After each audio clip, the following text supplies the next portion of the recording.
It could be the most litigious election in history. Hundreds of cases are now making their way through our court system that could impact how millions of Americans cast their ballots in the coming weeks. And a major decision by the Supreme Court last night could have an impact on a close Senate race. Our Devin Dwyer is here to explain it all to us in tonight's Ballot Watch. Devin, okay, so the Supreme Court weighed in on a South Carolina case last night. Tell us what happened and why it matters.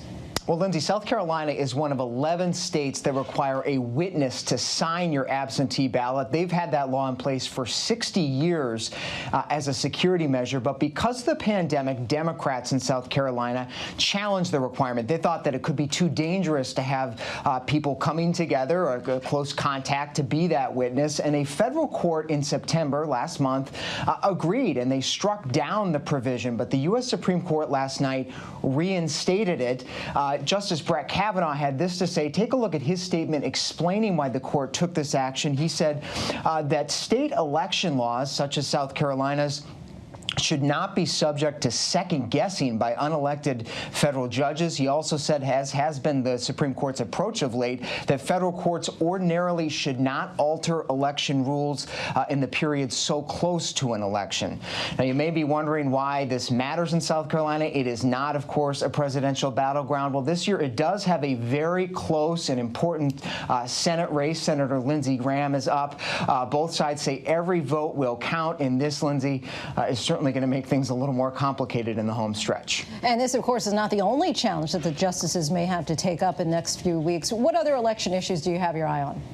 Oh, my gosh. The election lawsuits are already piling up. They seem to be multiplying by the day. Over 300 already across 44 states, and we haven't even started counting the ballots yet. Most of the challenges so far have been dealing with these absentee ballot issues. There's a big case that just was filed today in Florida after the state's voter registration system crashed last night just at the deadline. There's a lawsuit now to extend that. But one of the biggest cases to keep an eye on, Lindsay, is out of Pennsylvania. The Trump campaign is suing there to roll back a lower court decision that said that mail ballots that arrive 3 days after Election Day can be counted.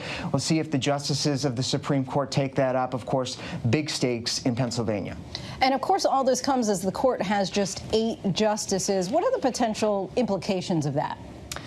Right. They're down a body after the death of Justice Ruth Bader Ginsburg, which means there is a solid conservative majority, 5-3 on the court right now. It also raises the potential that we could see a split, a 4-4 split in a close case. Say if Chief Justice Roberts were to join the liberals on a close call, we could see that division. But if there's one thing I've heard from the justices in the past year, Lindsay, it's that they all agree less is more.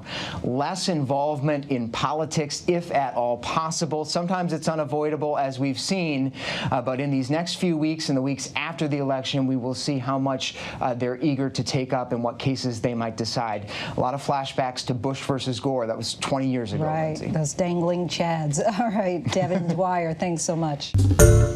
Hi, everyone. George Stephanopoulos here. Thanks for checking out the ABC News YouTube channel. If you'd like to get more videos, show highlights, and watch live event coverage, click on the right over here to subscribe to our channel. And don't forget to download the ABC News app for breaking news alerts. Thanks for watching.